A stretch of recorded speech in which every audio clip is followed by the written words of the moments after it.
The global elite know what's holding back the Antichrist, and they're targeting it. Picture this. One of the most brilliant minds in Silicon Valley, a man who co-founded PayPal, made the first major investment in Facebook, and built Palantir into a multi-billion-dollar surveillance empire, stands before an audience at Cambridge University and says something that should terrify every person on Earth. We should be way more worried about the Antichrist because no one's worried about it. He's built the very technologies that governments use to monitor their citizens, and he's warning us that we're walking straight into the most sophisticated trap in human history. But here's what will shock you about his warning. He's not talking about some distant religious prophecy. He's talking about political and technological forces that are converging right now, in real time, using a biblical concept that explains exactly how the world will submit to totalitarian control. The concept is called the katakon. In Greek, it means the restrainer. And what if a man who wrote about this pattern 2,000 years ago understood exactly how it would unfold? The Apostle Paul wrote about forces that restrain evil and chaos, but he also warned that those restraining forces would eventually be taken out of the way. And when that happens, he said, "Then shall that wicked be revealed." Peter Thiel believes we're living through that removal right now. And if he's right, what comes next will make every dystopian novel look like a children's fairy tale. To understand what Peter Thiel is really warning us about, we need to go back 2,000 years to a mysterious passage written by the Apostle Paul. In his second letter to the Thessalonians, Paul wrote about the end times. He described a coming figure called the man of sin, or the son of perdition, what we now call the Antichrist. But Paul said, this figure couldn't be revealed yet, because something was holding him back. And now ye know what withholdeth, that he might be revealed in his time. For the mystery of iniquity doth already work. Only he who now letteth will let, until he be taken out of the way.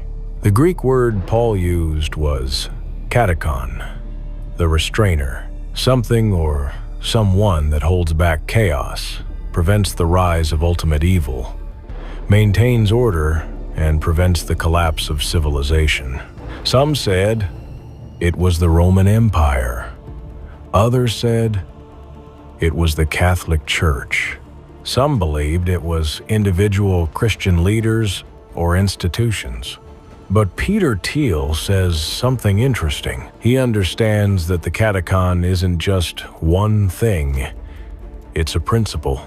It's any force, political, technological, cultural, spiritual, that restrains the concentration of power and prevents totalitarian control. The Roman Empire served as katakon by maintaining order and allowing Christianity to spread. Democratic institutions serve as katakon by distributing power and preventing tyranny. Free markets serve as katakon by decentralizing economic control. But here's the terrifying part of Paul's prophecy. The restrainer will be taken out of the way. And when that happens, then shall that wicked be revealed, whom the Lord shall consume with the spirit of his mouth, and shall destroy with the brightness of his coming. Peter Thiel believes we're living through the systematic removal of every major restraining force in our civilization. But to understand how this removal is actually taking place, we need to examine the single most important year in human history. The year when genuine existential risk became possible for the first time. The year everything changed. The 6th of August, 8:15 a.m., Hiroshima, Japan. For the first time in human history, a single weapon destroyed an entire city in seconds. 3 days later, Nagasaki was obliterated. Within months, it became clear that human beings had finally developed the ability to destroy their own species, and almost immediately, the political implications became obvious. In 1946, just 1 year after Hiroshima, the Federation of American Scientists produced a short film called One World or None. The message was simple and terrifying. Nuclear weapons make world government necessary. Either humanity unites under a single global authority, or humanity destroys itself. The film opens with footage of nuclear explosions. The narrator explains how these weapons could destroy civilization. And then comes the inevitable conclusion. There is no defense against atomic weapons except through the prevention of war. And the prevention of war demands the renunciation of force by all nations. In other words, world government or extinction. One world or none. This wasn't presented as a choice between good and evil. It was presented as a choice between survival and annihilation. Who could argue against survival? But Peter Thiel recognized something profound about this framing. The atheist philosophical framing is one world or none, he said, and global destruction. But here's what will shock you about what's happened since 1945. Every major crisis has been used to justify more centralized control. Every threat has been used to argue for less human freedom. And the very technologies we've built to protect ourselves have become the tools of our own surveillance and control. The katakon hasn't just been weakened. Peter Thiel believes that he has identified the exact mechanism by which the Antichrist will take power. And it's not through conquest, charisma, or supernatural deception. It's through offering protection from genuine threats. The slogan of the Antichrist is peace and safety, Thiel explained, referencing 1 Thessalonians 5-3. For when they shall say, peace and safety, then sudden destruction cometh upon them, as travail upon a woman with child, and they shall not escape. But here's the crucial insight. In our modern world, peace and safety doesn't just mean freedom from war. It means protection from existential risks that could destroy civilization itself. Nuclear weapons that could end civilization in an afternoon. These aren't imaginary threats. They're real risks that require real solutions. But notice something absolutely crucial about every proposed solution. They all require more centralized control. Climate change?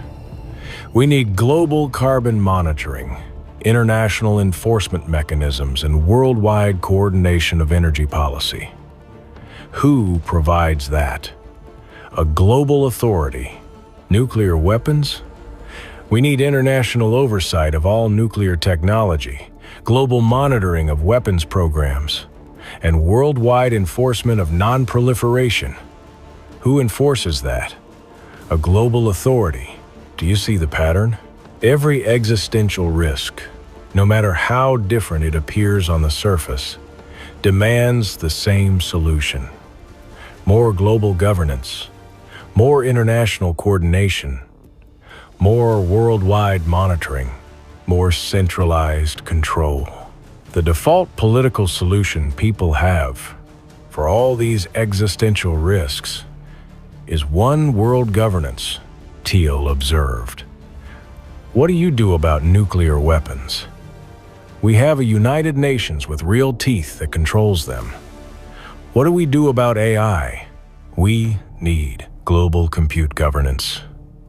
We need a one-world government to control all the computers, log every single keystroke to make sure people don't program a dangerous AI. And here's what makes this so seductive. These aren't obviously evil proposals. They sound reasonable, responsible, even necessary. Who wants nuclear war? Nobody. Who wants runaway AI? Nobody. Who wants climate catastrophe? Nobody. So when someone offers to protect you from these threats, it feels like salvation, not enslavement. But think about what these solutions actually require. Global carbon monitoring means tracking and controlling every aspect of human economic activity. Global AI governance means monitoring every computer, every algorithm, every line of code. Global health surveillance means tracking every person's medical status, travel, and social contacts. Global nuclear oversight means controlling every nation's energy and defense policies. Add them all together, and you get a system of total surveillance and control that would make every historical dictatorship look primitive by comparison.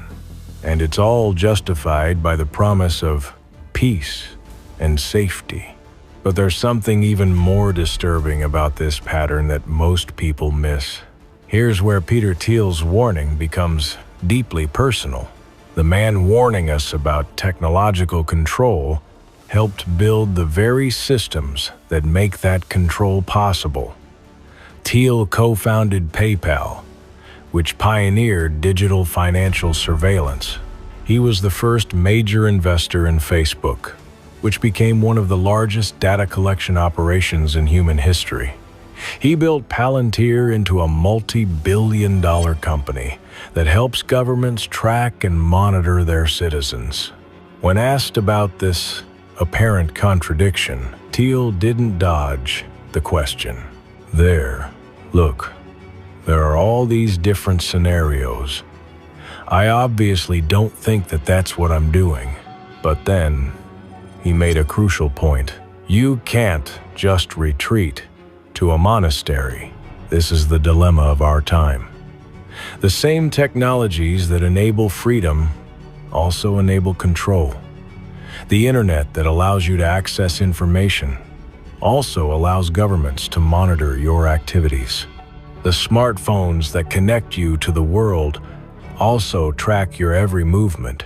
The artificial intelligence that could solve humanity's greatest problems could also replace human decision-making entirely.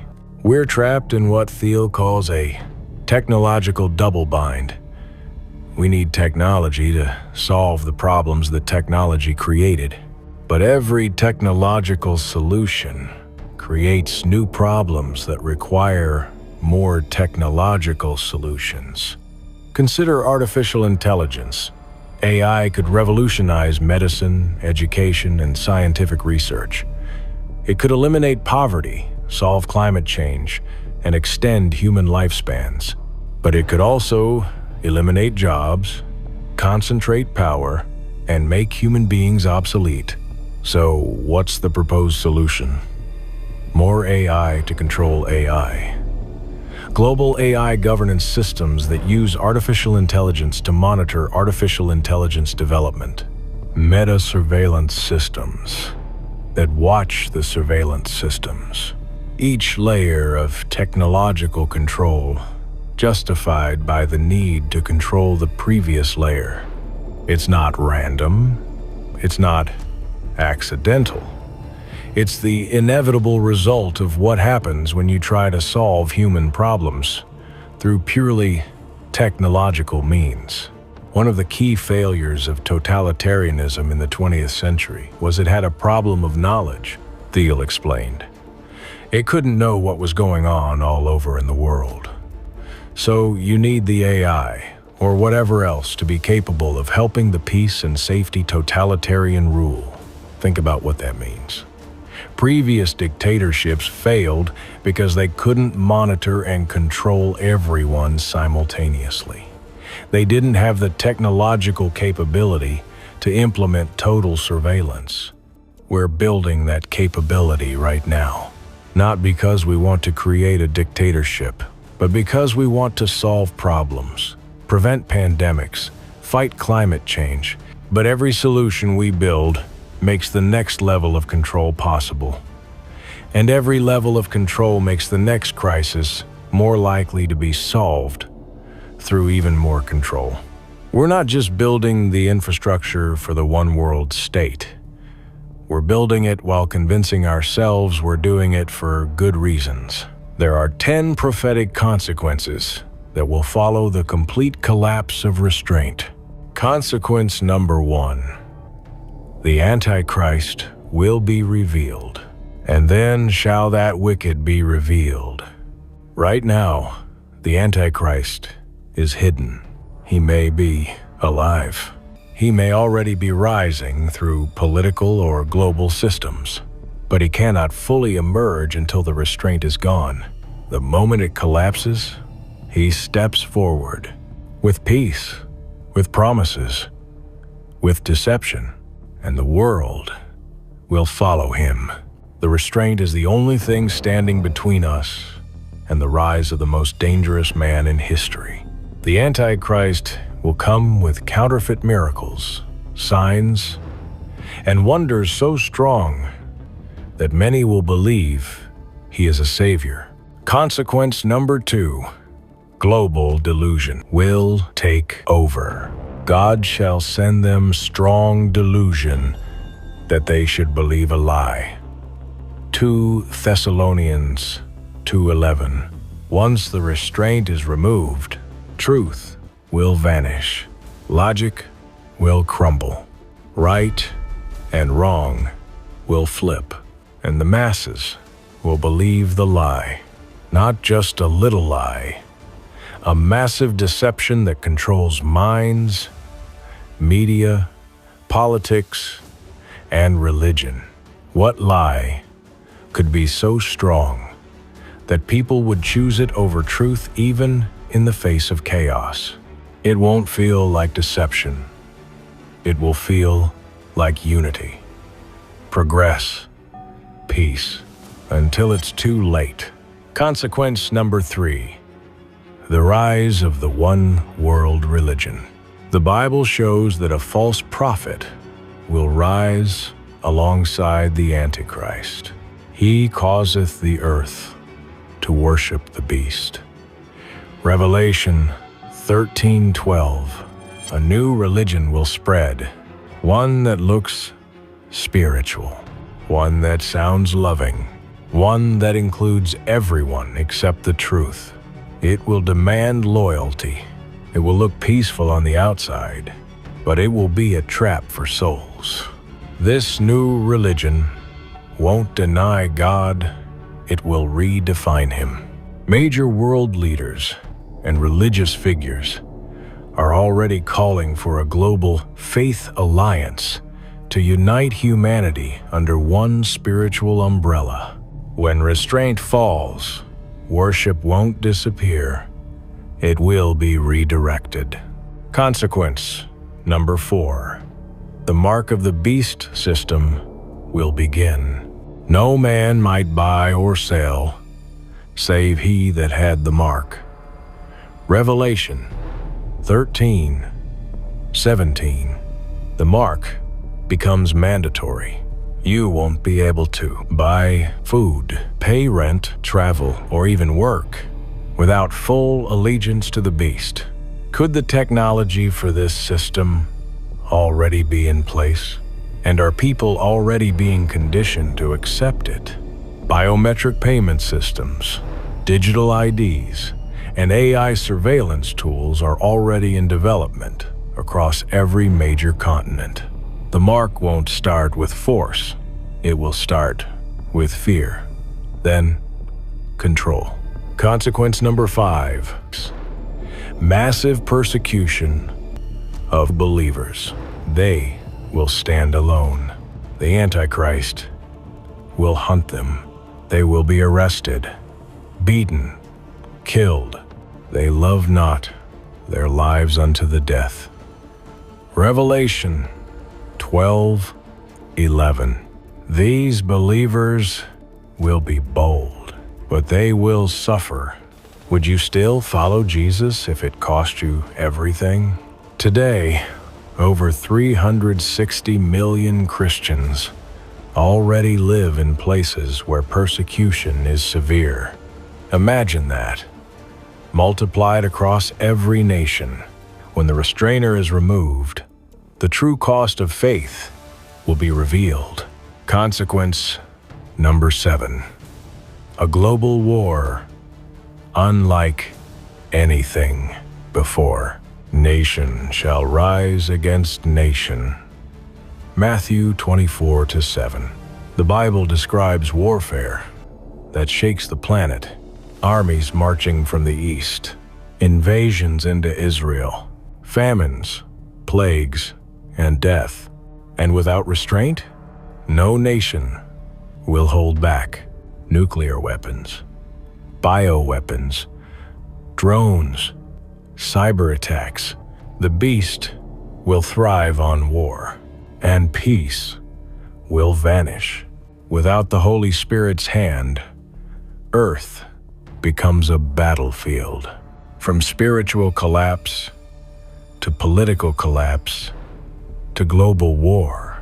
If you think war is scary now, this is the beginning of sorrows. Consequence number 8. The return of open satanic worship. And they worshipped the dragon. Revelation 13-4. Yes, that's in the Bible. When the restrainer is gone, Satan no longer hides. People won't just reject God. They will worship the beast. They will call evil good. They will celebrate what is cursed. Satanism will go mainstream. Occultism will be normal. What happens when darkness no longer has to pretend? When light leaves, shadows take center stage. What Trump just did might delay the beast system, but he can't stop it. With the stroke of a pen, Donald Trump signs an executive order that sends shockwaves through the global financial establishment. He bans central bank digital currencies in America, calling them a dangerous threat to freedom. But what if this isn't just politics? Let me show you exactly what Trump stopped. The Treasury Department was developing a framework for a digital dollar that would make China's digital yuan look like child's play. Every transaction recorded and analyzed, real-time flagging of prohibited purchases. But it gets worse. They weren't just planning to monitor your spending, they were planning to control it. This isn't speculation. This is exactly what programmable digital currencies can do. And the infrastructure was already being built. 2025, Oval Office. As Trump signs strengthening American leadership in digital financial technology, he doesn't just change policy, he potentially alters the prophetic timeline. Central bankers around the world watch in horror as their carefully constructed system hits an American roadblock. But here's what makes this moment even more significant. Trump doesn't just ban central bank digital currencies. He uses language that reveals he understands the spiritual dimensions of what he's fighting. Dangerous threat to freedom, government tyranny, take money from people's accounts without their knowledge. This isn't just economic policy, this is spiritual warfare. Throughout history, America has served as a restraining force against global tyranny, and Trump's executive order continues that restraining role. But notice something crucial in the biblical prophecy. The restrainer will eventually be taken out of the way. This isn't permanent resistance. It's temporary delay serving divine purposes. Let me show you the immediate global reaction to Trump's intervention. The Federal Reserve called emergency meetings within hours of the executive order. International coordination calls with other central banks began immediately. Public statements defending CBDC necessity flooded financial media. The European Central Bank expressed deep concern about potential U.S. isolation from global financial systems. And here's what reveals the true nature of this system. Chinese officials actually celebrated Trump's CBDC ban, seeing it as an opportunity for China's digital yuan to dominate global digital currency adoption. Wall Street banks, which had spent billions preparing for CBDC integration, began intense lobbying campaigns. In a January speech in New Hampshire, Trump vowed to block the creation of a CBDC, calling it a dangerous threat to freedom and likening it to government tyranny. In a 2024 interview, he reiterated his concerns, labeling a CBDC as very dangerous and suggesting it could lead to money disappearing from accounts.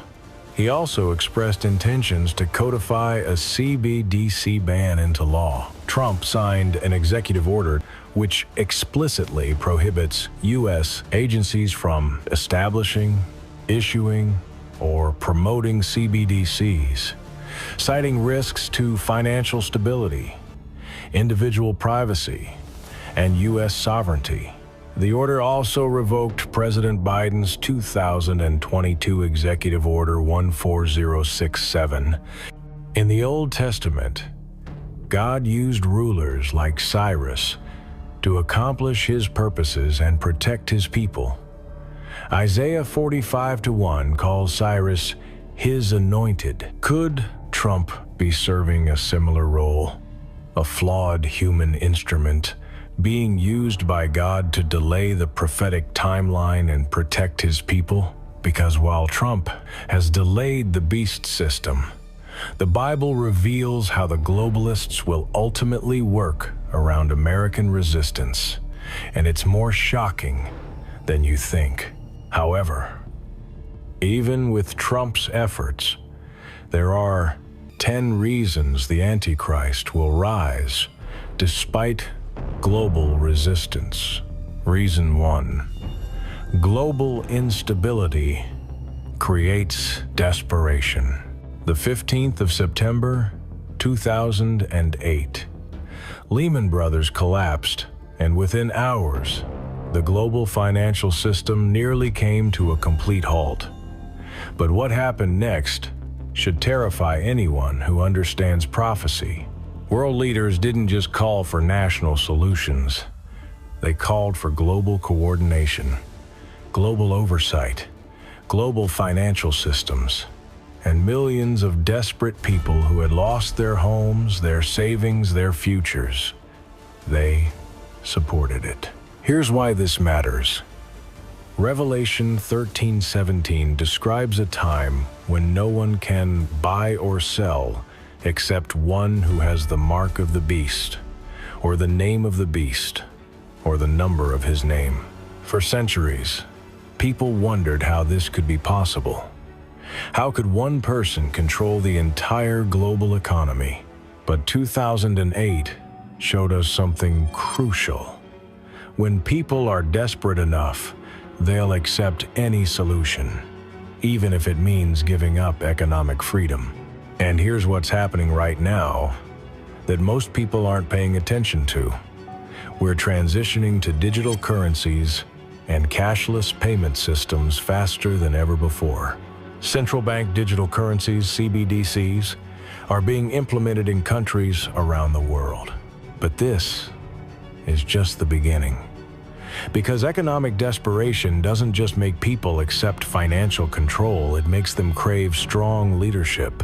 And that brings us to something that's happening in politics right now that should alarm every person who understands prophecy.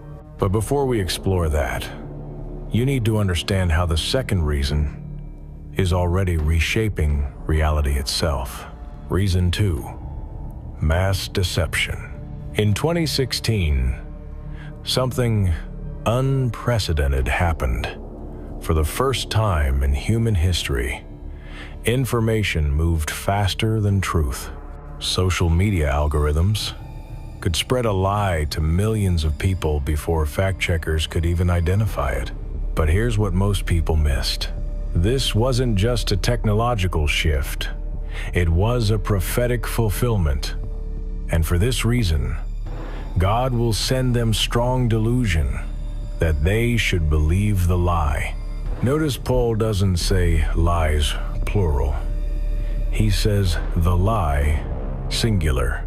There's a specific deception coming that will be so powerful, so compelling, that even those who know the truth will struggle to resist it. And now, we have technology that can create completely convincing videos of anyone saying anything. But here's the terrifying part. The same algorithms that spread misinformation today are already being used to shape political opinions, consumer behavior, and even religious beliefs. When the Antichrist appears, he won't need to convince people the old-fashioned way. The infrastructure for mass deception is already in place. The population is already conditioned to believe what they see on their screens, more than what they observe with their own eyes.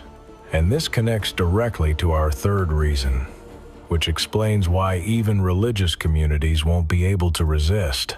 Because something has happened to the spiritual foundation of our civilization that most people don't want to acknowledge. Reason 3. Religious apostasy and spiritual vacuum. Here's a statistic that should alarm every Christian. In 1970, 90% of Americans identified as Christian. Today, that number has dropped to 65% and is falling rapidly. But the real crisis isn't the numbers, it's what's happening to those who remain. For the time will come when they will not endure sound doctrine, but according to their own desires, because they have itching ears, they will heap up for themselves teachers, and they will turn their ears away from the truth and be turned aside to fables. This isn't just about people leaving church.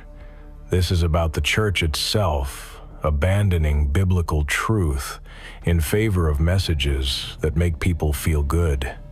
Prosperity, gospel, universalism, the idea that all paths lead to God. And here's why this creates the perfect conditions for the Antichrist's rise. When people have been conditioned to prioritize feelings over truth, comfort over conviction, they become susceptible to any message that promises peace and prosperity. But there's something even more dangerous happening. The spiritual vacuum left by declining Christianity isn't staying empty. It's being filled by New Age spirituality, political ideologies treated as religion, and what psychologists call meaning-making systems that replace God with government, science, or social causes. When the Antichrist appears with signs and wonders, offering spiritual fulfillment and meaning, most people won't compare his message to biblical truth because they never learned biblical truth in the first place. And this connects directly to our fourth reason, which explains why global crises are actually accelerating his path to power. Reason 4. Desire for global unity amid crisis. Every major crisis in the last century has led to the same response: calls for greater global coordination. World War I led to the League of Nations. World War II led to the United Nations. The 2008 financial crisis led to calls for global financial regulation. And here's the pattern that should concern every student of prophecy. Each crisis makes national sovereignty seem outdated, and global governance seem necessary. But here's what most people don't realize. The Bible prophesies exactly this scenario. Revelation 13:7 says the beast was granted authority over every tribe, tongue, and nation. For centuries, this seemed impossible. How could one person rule the entire world? But we're watching the infrastructure for global governance being built right now. Global health organizations, global financial systems, global climate accords. And here's the crucial point. People aren't resisting this trend, they're demanding it. Every new crisis makes more people believe that only global solutions can solve global problems. When the Antichrist appears, he won't need to conquer nations one by one. The infrastructure for global rule will already exist, and desperate populations will hand him the keys willingly. But the technology to implement that control is advancing faster than most people realize. Which brings us to our fifth reason. Reason 5. Technological surveillance infrastructure. In China today, there are over 200 million surveillance cameras monitoring citizens' every move. Their social credit system tracks not just what people buy, but where they go, who they associate with, even what they say online. And if your score drops too low, you can't buy train tickets, get loans, or send your children to certain schools. But here's what's terrifying. This isn't just happening in China anymore. Similar systems are being implemented worldwide, often under the guise of convenience and security. Your smartphone tracks your location constantly. Your credit cards record every purchase. Your social media posts are analyzed by algorithms. And now we have the technology to consolidate all of this information into comprehensive profiles of every person on Earth. Facial recognition can identify you in crowds. Voice recognition can identify you on phone calls. Even your walking pattern can be used to identify you from satellite footage. But here's the prophetic significance. Revelation 13:16-17 describes a system where no one may buy or sell except one who has the mark of the beast. For centuries, people wondered how this could be implemented globally. Now we know, and the most disturbing part, most people are accepting this voluntarily because it's convenient. They're trading freedom for efficiency, privacy for security, but the technology is only part of the problem. The deeper issue is cultural, which brings us to our sixth reason. Reason 6. Sinful world culture. Here's a question that reveals everything about our current moment. If someone asked you to define evil, could you give a clear, confident answer? Or would you say, well, it depends on the culture, the context, the circumstances. This shift from absolute to relative morality isn't just a philosophical debate, it's a prophetic development. When people no longer believe in absolute good and evil, they can't recognize absolute evil when it appears. Throughout history, the most evil regimes succeeded not because people actively supported evil, but because they had been conditioned to believe that moral judgments were subjective, that truth was relative. An entire generation has been trained to distrust their moral instincts. But here's the biblical warning. Isaiah 5:20 says, "Woe to those who call evil good and good evil, who put darkness for light and light for darkness." When the Antichrist appears performing signs and wonders, speaking of peace and unity, promoting tolerance and inclusion, most people won't have the moral framework to recognize that his message, however appealing, leads to destruction. They'll judge him by his apparent results, not his ultimate intentions, by his charisma, not his character, by his promises, not his prophetic identity. And this is directly connected to our seventh reason, which explains why those who could resist will be systematically silenced. Reason 7. Persecution eliminates opposition voices. Right now, as you're watching this documentary, Christians are being persecuted Over 340 million Christians worldwide face high levels of persecution and discrimination. But here's what's particularly significant. It's not just happening in traditionally hostile nations. Western countries are seeing increasing restrictions on religious expression, growing hostility toward biblical values, and what can only be described as systematic marginalization of Christian voices. In some countries, it's already illegal to share certain biblical teachings. In others, Christian businesses are being forced to participate in activities that violate their religious convictions. Social media platforms regularly censor Christian content while allowing anti-Christian content to flourish. But even those who aren't silenced will face a different kind of challenge. Which brings us to our eighth reason. Reason 8. False signs warns that the Antichrist's coming is according to the working of Satan, with all power, signs, and lying wonders. Notice it doesn't say fake signs and wonders, it says lying wonders. These will be real supernatural events, but they'll be used to support lies about who he is and what he represents. And here's what makes this particularly dangerous in our time. We've created a culture that values experience over truth, feelings over facts.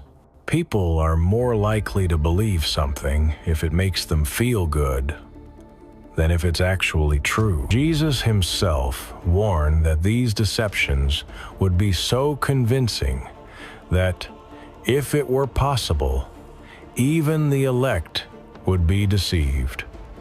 Matthew 24:24. The key phrase is, if it were possible. It suggests that even committed believers will find these deceptions challenging to resist. But the deception won't just be supernatural, it will be political. Which brings us to our ninth reason. Reason 9. Divine timing and prophetic inevitability. Here's the ultimate question that every person who studies prophecy must confront. If God has already determined that these events will happen, why should we try to prevent them? And if we can't prevent them, what's the point of resistance? The answer reveals something profound about the nature of prophecy itself. God doesn't predict the future, he declares it. And his declarations aren't just about what will happen, but about when it will happen. Daniel 9:24 provides a precise timeline for prophetic events, including the appearance of the Messiah and the coming of the Antichrist. It's not vague or symbolic, it's mathematically specific. But understanding divine timing doesn't make human choice irrelevant, it makes it supremely important. God's sovereignty doesn't eliminate human responsibility. It establishes the context within which human choices have eternal significance. Romans 8:28 promises that all things work together for good to those who love God, to those who are the called according to his purpose. This means that even the rise of the Antichrist, as terrible as it will be, serves God's ultimate purpose of bringing history to its appointed conclusion and establishing his eternal kingdom. So the question isn't whether we can prevent prophecy from being fulfilled. We can't. The question is whether we'll be prepared for what's coming and whether we'll maintain our faith when the world around us seems to be falling apart. And here's the most sobering realization. Most people contributing to these trends have no idea they're fulfilling prophecy. They think they're solving problems, promoting progress, building a better world. The bankers implementing digital currencies think they're increasing efficiency.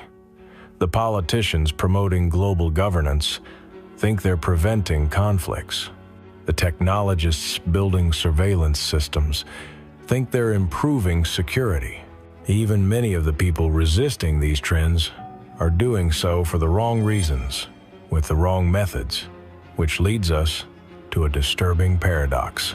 Here's something that will challenge everything you think you know about opposing the Antichrist.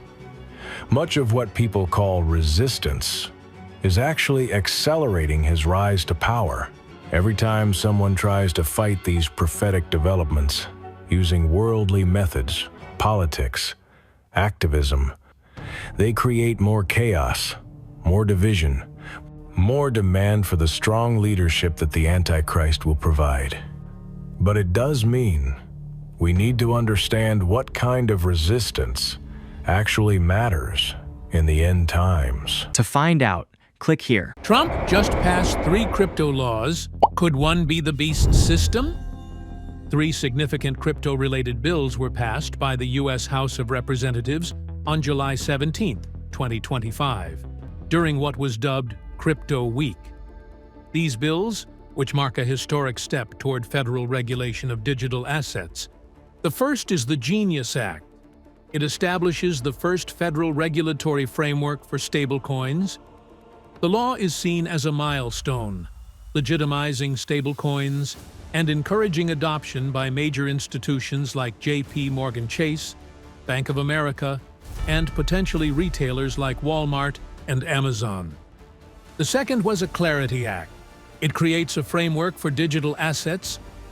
The third was Anti-CBDC Surveillance State Act. Donald Trump has consistently expressed strong opposition to central bank digital currencies, CBDCs, describing them as a threat to individual freedom, privacy, and financial stability. Trump vowed to block the creation of a CBDC, calling it a dangerous threat to freedom, and likening it to government tyranny. He claimed a digital dollar could allow the government to take money from people's bank accounts without their knowledge. Upon taking office, Trump signed an executive order titled Strengthening American Leadership in Digital Financial Technology, which explicitly prohibits U.S. agencies from establishing, issuing, or promoting CBDCs, citing risks to financial stability, individual privacy, and U.S. sovereignty. The order also revoked President Biden's 2022 Executive Order 14,067. You will be shocked when you find 7 reasons that the world will accept the new beast surveillance and payment system. Reason 1. Financial security and convenience. The first reason people will embrace the beast system is the promise of ultimate financial security and convenience. And this promise will be backed by technology that makes current payment systems look primitive by comparison. Imagine never having to worry about losing your wallet, having your credit card stolen, or being robbed of cash. This isn't science fiction. It's the natural evolution of payment technology that's already underway. Your hand, your face, your iris, these can't be stolen, lost, or forgotten. They're unique to you. They're always with you, and they can be verified instantly anywhere in the world. We're already seeing this technology deployed. Apple Pay uses your fingerprint or face to authorize payments. Amazon's Palm payment technology lets you pay by placing your hand over a scanner. MasterCard is testing heartbeat and brainwave biometrics for payment authorization. But the current systems are just the beginning. The final system will be completely seamless. Walk into any store anywhere in the world, pick up what you want, and walk out. The system will automatically identify you, charge your account, and complete the transaction without any action on your part. Young people who have grown up with digital payments and are comfortable with biometric security will see this as an obviously superior system. Why would anyone want to go back to the inefficiency and insecurity of physical money? Older people who have been victims of financial fraud or who struggle with complex payment systems will welcome the simplicity and security of biometric payments. Business owners will love the elimination of credit card processing fees, the instant settlement of transactions, And here's the psychological hook. Once enough people start using the system, those who resist will be increasingly inconvenienced and excluded. Merchants will stop accepting cash because the biometric system is faster and cheaper. Banks will stop issuing cards because the old system becomes obsolete. Eventually, participating in the economy will require participation in the system. But financial convenience is just the beginning. The second reason goes even deeper into human psychology. Reason 2. Health and safety protection. Reason 2. Health and safety protection. Reason 3. Security and crime prevention. Reason 4. Environmental and social responsibility. Reason 5. Social connection and status. Reason 6. The crisis that demands it. Reason 7. Government and institutional mandates is that governments and institutions worldwide will require it for participation in society. Unlike the previous reasons that rely on attraction and desire, this reason introduces necessity and compliance. The pathway to mandates is already being established through current policy developments. But the final system will go far beyond health certificates and identity verification. It will become the universal requirement for all institutional participation. Government services will be the first to require the mark. The mark will provide instant, tamper-proof identification for any government interaction. Employment will gradually become dependent on the mark.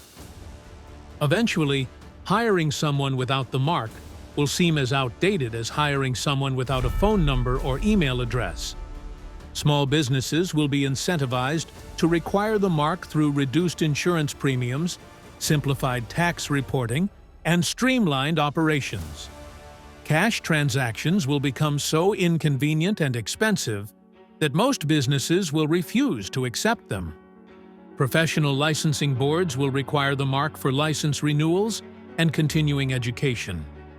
Doctors, lawyers, teachers, and other professionals will need the mark to maintain their credentials and practice their professions. 5 things that will happen to those who refuse the Antichrist global system. Number 1.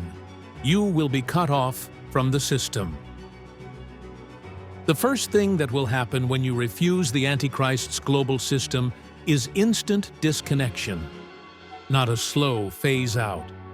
Not a warning. It will happen the moment you say, no. The Bible tells us plainly that no man might buy or sell, save he that had the mark or the name of the beast. Revelation 13:17. This is not just about shopping. It's about your survival. Cut off financially. Your bank account? Frozen. Your credit cards? Declined. Your paycheck? Stopped. And remember, this will be a cashless world. The mark won't be just an option. It will be your access key to the global economy. Without it, no buying food, no paying rent, no medical treatment. Right now, over 90% of the world's money exists only in digital form, not cash. This means shutting someone out of the system is as easy as flipping a digital switch. Cut off socially. But it's more than money. Your social ID, linked to your mark, will also be gone. Without it, you won't be able to travel on planes, trains, or buses. Enter certain cities or checkpoints. Log in to global communication networks. You'll be erased from digital society. When the system is everything, being outside it is the same as being invisible, except to those hunting you.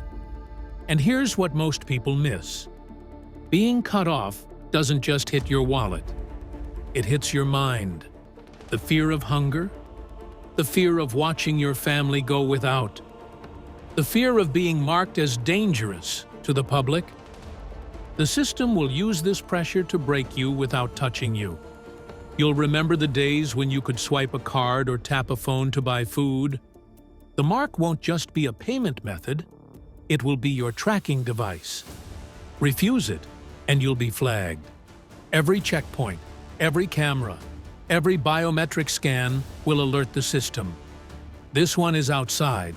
This one is non-compliant. You'll be easy to spot, not because you're visible, but because you're the only one missing from the network. Some modern surveillance grids can scan an entire crowd and identify individuals in under 3 seconds, even if they're wearing masks or hats. And here's the sobering truth. We'll talk about what happens after you're cut off, because disconnection is just the start. Once the system knows you're out, it comes for you.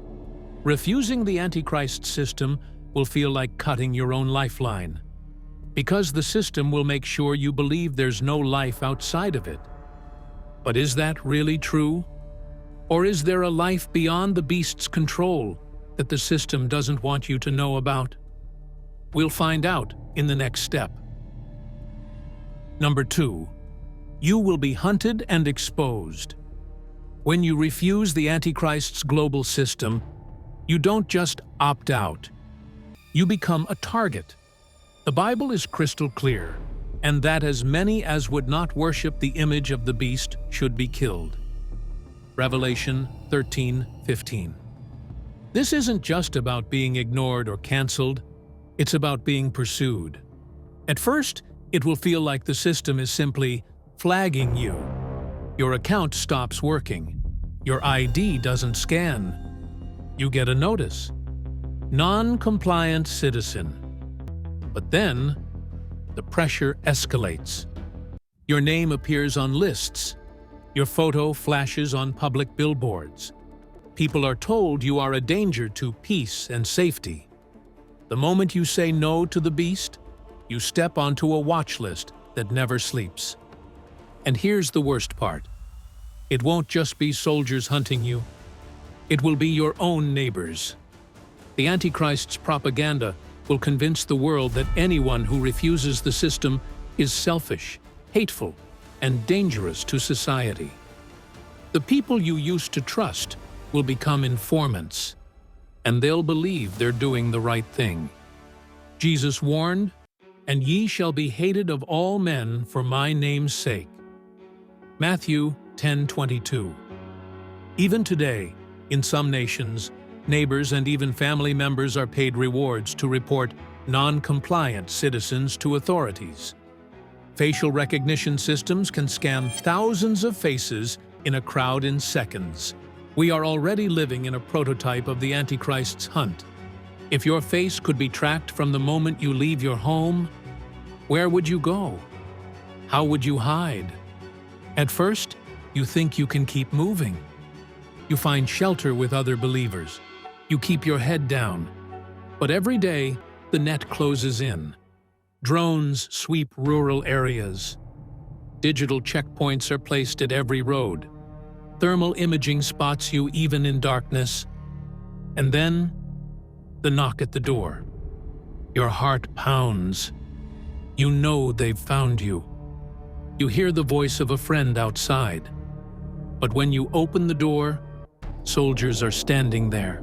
You realize your friend told them where you were, not because they hate you, but because they were convinced it was for the greater good. When the beast rises, privacy dies. There will be nowhere to hide except in the shadow of the Almighty. The hunt isn't just for your location, it's for your loyalty. The system wants you alive long enough to kneel. The Antichrist doesn't care about arresting you quietly. He will make your capture a spectacle. But the truth? They're not offering life. They're offering chains. Fear none of those things which thou shalt suffer. Behold, the devil shall cast some of you into prison. Be thou faithful unto death, and I will give thee a crown of life. Revelation 2:10. And this is only the second thing that happens when you refuse the system. If you think being hunted is the worst of it, Wait until you see what happens when you are dragged into the public square and given the final choice: allegiance or execution. Number 3. You will face public pressure and betrayal. This is where the emotional battle begins. Refusing the Antichrist's global system isn't just a political choice. It's personal. You won't just face soldiers and officials. You'll face people you love.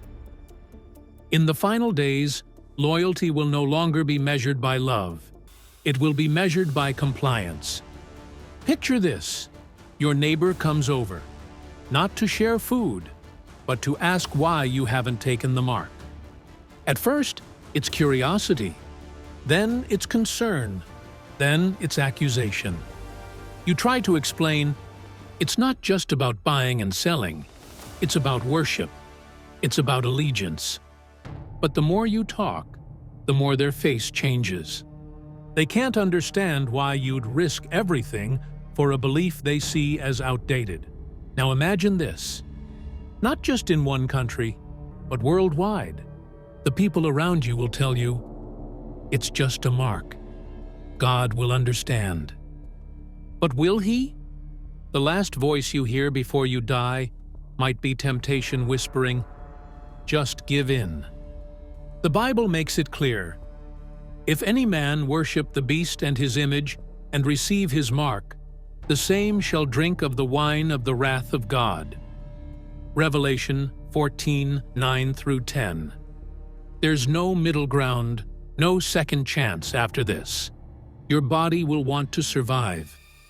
Every cell will scream, say yes, take the mark, live. But then, something else happens. The Spirit of God inside you whispers, this is not the end. The moment your body falls, your soul will rise. For the Antichrist, your death is punishment. For Jesus, it's promotion. The Greek word for witness in Revelation 20 is martes, from which we get the word martyr. In God's eyes, a martyr is not a victim. They are a champion. And here's something to remember. This scene is closer than we think. Digital IDs, biometric scanning, cashless economies, these are not random. They are the rails the beast system will run on. One day, this choice will not be theory. It will be your reality. The choice will not be about survival. It will be about allegiance. When the Antichrist offers you life in exchange for your soul, remember this. Losing your life for Christ means gaining eternity with Him. Number 5. You will receive eternal honor and reward. You've lost everything in this world. The global system cut you off. You couldn't buy food. You couldn't work. You were hunted, betrayed, threatened with death. And then they took your life. The beast thought that was the end. But Revelation says that's just the beginning. They overcame him by the blood of the Lamb and by the word of their testimony, and they loved not their lives unto the death. Revelation 12:11. From earthly rejection to heavenly reception, from being cast out to being called in. The moment you step out of this life for Christ, you step into His presence. And there, in the throne room of heaven, something happens. Jesus stands. He looks at you, and He says, "Well done, good and faithful servant. Enter into the joy of thy Lord." Matthew 25:23. The crown of mockery the world gave you is replaced with a crown of glory in the kingdom. And then the promise of Revelation 7 unfolds before your eyes. They shall hunger no more, neither thirst any more. For the Lamb which is in the midst of the throne shall feed them, and shall lead them unto living fountains of waters, and God shall wipe away all tears from their eyes. Revelation 7:16 Think about that. Every tear you cried in hiding, every prayer you whispered in the dark, every moment you felt alone. God Himself will wipe those tears away. Not an angel, not a fellow believer. From the cold floors of prison cells to streets of gold. From being branded as a criminal to being clothed in white robes of righteousness. And you won't just be a face in the crowd. Revelation 20 says, "You will reign with Christ for 1,000 years. And I saw thrones, and they sat upon them, and judgment was given unto them. And they lived and reigned with Christ 1,000 years." Revelation 24. Can you imagine ruling alongside the King you once confessed? You will join a company of believers called overcomers, men and women throughout history who faced fire, swords, lions, and guillotines for their faith. They will welcome you not as a stranger, but as family. The prophets who were stoned, the apostles who were martyred, the nameless believers whose blood became the seed of the church. They will stand beside you in white garments, all equal before the throne. What the beast thought was your defeat